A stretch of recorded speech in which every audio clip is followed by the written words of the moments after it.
Et mon invité ce matin pour parler des États-Unis, Jean-Éric Brana, spécialiste des États-Unis, maître de conférences Université Paris 2, auteur de la biographie Joe Biden aux éditions Nouveau Monde. Jean-Éric Brana, bonjour.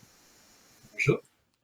Alors ce matin, nous allons parler des États-Unis, plusieurs sujets à évoquer avec vous, mais on va commencer par Joe Biden qui a décidé de retirer ses troupes en Afghanistan à la fin du mois, ce alors que le pays est à feu et à sang avec les talibans. Alors ils ont lancé cette offensive en mai.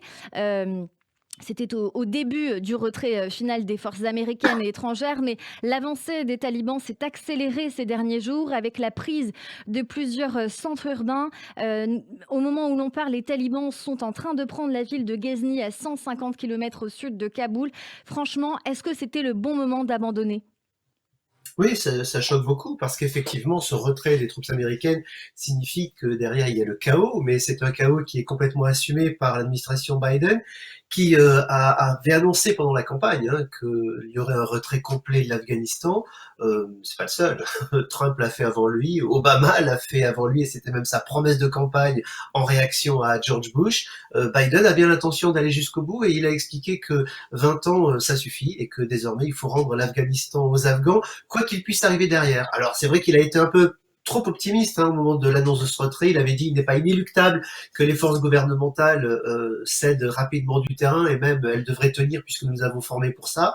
Bon, c'est là où on pense qu'il a été un petit peu trop optimiste, mais ça peut s'entendre en tout cas que d'un autre côté, les Américains ne veuillent pas rester au-delà de 20 ans. Sinon, d'autres questions se posent. Est-ce qu'ils doivent annexer l'Afghanistan enfin, si ça doit être ad vitam aeternam, c'est vrai qu'à un moment, il fallait prendre une décision. Aussi dure soit-elle, c'est vrai que les Américains aujourd'hui ne supportent plus que des Américains aillent se faire tuer sur ce terrain d'opération qui est bien trop loin de leur pays. Et aujourd'hui, 20 ans après, c'est vrai que les jeunes Américains ne comprennent pas cette présence. Joe Biden, vous l'avez dit, a indiqué ne pas éprouver de regrets quant au retrait de ses troupes américaines, ajoutant que les soldats afghans devaient donc s'unir pour combattre les talibans, les insurgés. Est-ce que ce serait pas un peu le président de l'apathie quand le pays est au bord de l'asphyxie dans les mains des extrémistes? Mais c'était, comme je le disais tout à l'heure, c'est une vraie question qui se pose. C'est vrai que Joe Biden, d'un autre côté, est aussi l'homme des droits de l'homme et qui a toujours voulu intervenir quand quelque part il risquait d'y avoir des atrocités. Et là, on est bien en phase d'atrocités. C'est vrai que ce peuple afghan aujourd'hui est en face d'une situation intolérable pour le reste du monde. Et donc, on se dit que là-dessus, Joe Biden a dû être très torturé pour prendre la décision. Euh, mais décision prise, promesse tenue, on a envie Assumé. de dire, il va jusqu'au bout, oui, c'est ça. Il veut montrer Est-ce qu'il est dans le rôle du chef des États-Unis, enfin il est le chef militaire aussi, et c'est de la décision que les militaires préconisaient de prendre. est-ce que le pays n'est pas aussi un peu énervé par la faiblesse de l'armée de Kaboul que finalement les Américains forment et financent depuis des années? Oui, alors on a entendu hier des voix qui désignaient le Pakistan, vous les avez entendues aussi. Bon, bien sûr, les Afghans eux-mêmes le disent déjà depuis très longtemps. C'est vrai que les Américains le laissent entendre et ils comprennent pas trop pourquoi il y a un tel écroulement des forces afghanes aujourd'hui face aux talibans. Et vous l'avez dit, on a une deuxième ville provinciale, une capitale provinciale qui devrait tomber aujourd'hui. C'est une montée très rapide, puisque la première Kunduz est tombée à peine vendredi. Donc c'est vrai que ça va à une vitesse folle et les Américains ont même annoncé que d'ici 90 jours, Kaboul devrait être tombé, donc tout le pays devrait être aux mains des talibans. C'est de l'inéluctable, mais c'est un autre pays. Je vais aller en boucle pour redire la même chose. Comme vous le disiez vous-même, c'est assumé et c'est vrai que c'est sur ce plan-là que ça se passe aujourd'hui. Alors oui, vous l'avez dit, puis c'est vrai qu'on voit l'avancée des talibans ces derniers jours, et comme je le disais au moment où l'on parle, euh, le porte-parole de la diplomatie américaine, Ned Price, a ainsi souligné que les forces gouvernementales étaient très supérieures en nombre aux talibans et qu'elles avaient le potentiel d'infliger des pertes plus importantes. Est-ce que c'est vrai? Oui, oui, mais c'est le discours de Biden depuis le départ, et donc il y a une incompréhension devant. On a bien vu comment ça se passe hein, sur les premières capitales, même si aujourd'hui il y a quelques combats. Les premières, les soldats sont partis, tout simplement. Ils laissent Hmm. les portes de la ville aux talibans qui n'ont qu'à rentrer et ensuite qui commettent ces atrocités qu'on a attendues vers la frontière iranienne. Ils sont rentrés, je veux dire, dans les maisons une par une. Ils égorgent ceux qui ont travaillé avec les étrangers, comme ils disent ou qui ne sont pas favorables aux talibans. Et c'est vrai que ces atrocités font qu'il y a des réfugiés, l'Iran a fermé sa frontière, et on ne comprend pas pourquoi ces forces qui devraient normalement pouvoir résister ne cessent de reculer. Alors elles se replient sur Kaboul, et on se dit que ça va être là la mère de toutes les batailles, hein, mais là il y a une incompréhension sur le fait que toutes les capitales du Nord, par exemple, sont tombées à une vitesse incroyable. Mais du coup, si jamais on laisse le pays, l'Afghanistan, dans cette situation, est-ce qu'on ne se dit pas aux États-Unis que ça pourrait devenir une puissance très dangereuse à terme avec qui on pourrait du coup vraiment rentrer en conflit avec peut-être une guerre? Ah, vous voyez, c'est là que toute la difficulté se place. Il s'agit de savoir si Taliban signifie Al-Qaïda, puisque c'est le raccourci que tout le monde fait, et Biden, là encore, pense que Extrémiste non. en tout cas. Extrémiste, vous en Extrémiste, convenez. oui, bien sûr, Voilà. mais est-ce que c'est de l'extrémisme intérieur ou est-ce que ça devient de l'extrémisme extérieur qui va s'en prendre effectivement à nos démocraties?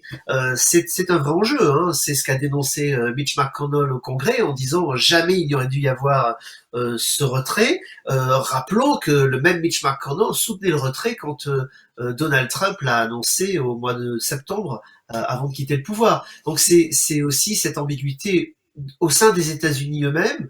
Euh, Franchement, c'est vrai que c'est une poudrière et que on se dit que ça pourrait se retourner contre nous.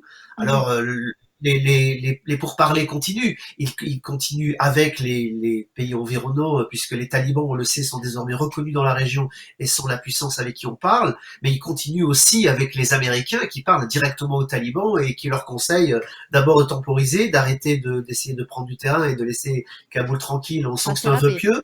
À s'y Oui, râper. oui, c'est un peu. Enfin, Kaboul n'est pas encore tombé, mais c'est vrai que On y est c'est, presque, hein, ça avance. Ça on est avance. à 70 kilomètres de Kaboul. C'est pas Oui, encore oui, oui. Mais tout à là, fait Kaboul. aujourd'hui, ils sont en train enfin, les talibans sont en train de prendre la ville de Ghazni à 150 kilomètres. Voilà, il y a une avancée qui reste indéniable. Un autre sujet, si vous le voulez bien, Jean-Éric Brana, ce matin avec vous. Le président américain a annoncé hier organiser une future réunion sommet pour la démocratie en décembre. De quoi s'agit-il? Ah, ça, c'est bigrement intéressant. D'abord, sur le plan intérieur, il s'agit bien entendu de que l'aventure Trump ne se reproduise pas.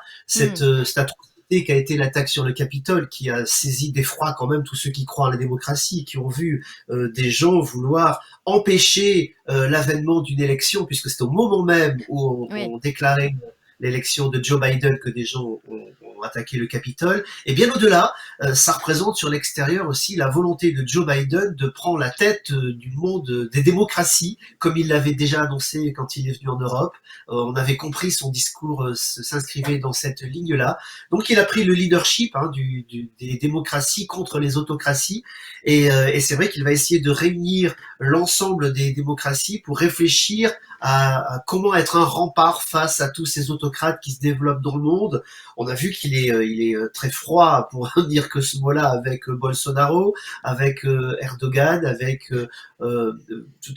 Poutine, hein, avec tous ces autocrates qui peuvent se dresser dans le monde, et qu'effectivement il y a deux modèles de société et qu'aujourd'hui c'est là-dessus que ça se joue. C'est pas simplement comme du temps de la guerre froide, les capitalistes contre les communistes.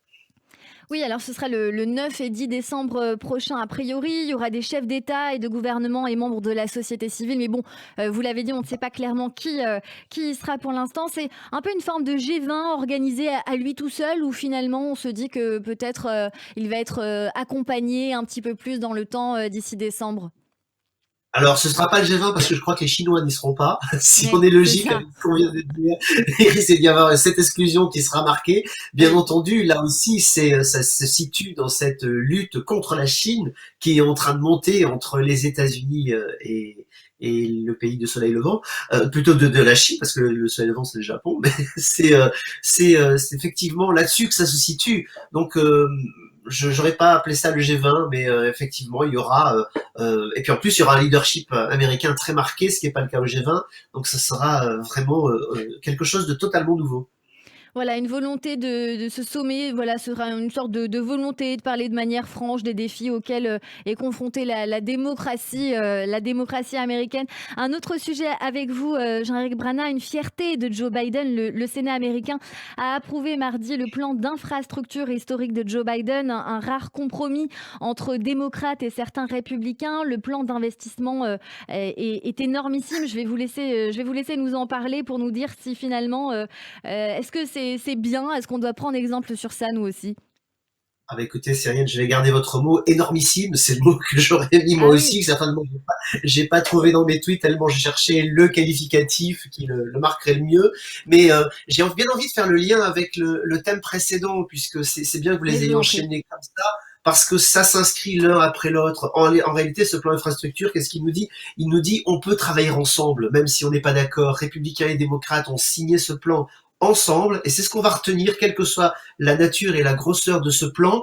Et même si ça va beaucoup plus 550 lentement, milliards de dollars, hein, disons-le quand même, hein, 550 milliards de dollars. 1200 milliards de dollars, 550, ce sont les dépenses nouvelles. En réalité, le plan fait 1200 milliards de dollars. Il est énormissime, comme vous Tout l'avez à dit. fait. C'est vraiment très très fort. Et pas un impôt derrière, c'est-à-dire que les Américains ne paieront pas un dollar d'impôt en plus, ce ne sont que des économies. Mais moi, je retiens davantage l'idée que même si c'est très dur de le faire en bipartisan, si c'est plus long, si on y laisse des plumes, parce qu'au départ le plan était annoncé au double, faut le dire en termes d'argent, finalement c'est très beau ce qui se passe à l'arrivée, parce que ces infrastructures qu'on va voir refleurir aux États-Unis, c'est pas rien, hein, c'est depuis George Bush qu'on nous parle d'un plan infrastructure, on en parlait déjà un petit peu sous Clinton, mais depuis George Bush, tous les présidents ont essayé de le présenter, aucun n'y est arrivé, donc là ce qui s'est passé est effectivement totalement historique. Une petite question, on va pas tarder à se quitter. J'en ai deux en réalité, donc on va essayer de faire court sur celle-là. Vous avez sorti un livre sur Joe Biden, sa biographie. Au vu de ce qu'on vient d'évoquer, de sa présidence de ces derniers mois et de ce que nous savons, quel bilan vous porteriez en rapide? Ben, vous êtes très gentil déjà de citer mon livre, et puis je vous dirais que le bilan est dans mon bouquin, puisqu'en fait tout était annoncé dans ce livre, il correspond à ce qu'il a L'anticipation toujours était été. là. Mais oui, mais en réalité, c'est sa vie, hein. C'est un vieux monsieur aujourd'hui, Joe Biden, on l'a beaucoup dit, et au terme de sa vie, il réalise tout ce qu'il a annoncé pendant sa vie d'homme politicien, d'homme politique américain, qui a été 36 ans au Sénat et 8 ans à la Maison Blanche en tant que vice-président. J'ai envie de vous poser cette question, Jean-Éric Brana. Alors, je sais que vous n'êtes pas épidémiologiste, etc. Mais voilà, quand est-ce qu'on va enfin pouvoir retourner aux États-Unis et est-ce que les ressortissants américains vont pouvoir voyager, même s'il y a une forme de veto de la part du pays? Ah ben j'en En rêve tout cas, certainement. pour la France et Israël, en tout cas. Mais oui, c'est vraiment c'est dramatique. Mais écoutez, avec ce qui se passe en ce moment aux États-Unis, je vous dirais pas de sitôt, puisque il y a une flambée, une reprise absolument extraordinaire aux États-Unis, 1000 morts par jour quand même actuellement, avec 7000 morts au cours des 15 derniers jours et 1400 en Floride. Alors déjà, vous oubliez la Floride pour les vacances, et vous oubliez quasiment tout le sud des États-Unis, même New York, hein, qui est en train de repartir aussi à la hausse. C'est très compliqué. Donc on comprend que dans ces cas-là, l'administration américaine ferme les frontières et disent non, bah on va pas rajouter en plus des touristes qui qu'on mettra en danger et qui nous mettra en danger dans les deux cas. Donc c'est pas de sitôt à mon avis et c'est vraiment une situation très compliquée. Merci beaucoup Jean-Éric Brana d'avoir été notre invité ce matin, d'avoir répondu à mes questions. Je rappelle que vous êtes spécialiste des États-Unis, maître de conférence à l'Université Paris 2, auteur de la biographie Joe Biden aux éditions Nouveau Monde et je crois que vous sortez un livre très bientôt sur Kamala Harris. C'est ça, c'est la dans la suite, hein, la biographie de la vice-présidente qui peut-être graphira une marche de plus prochainement. Merci beaucoup et à bientôt Jean-Éric Brana.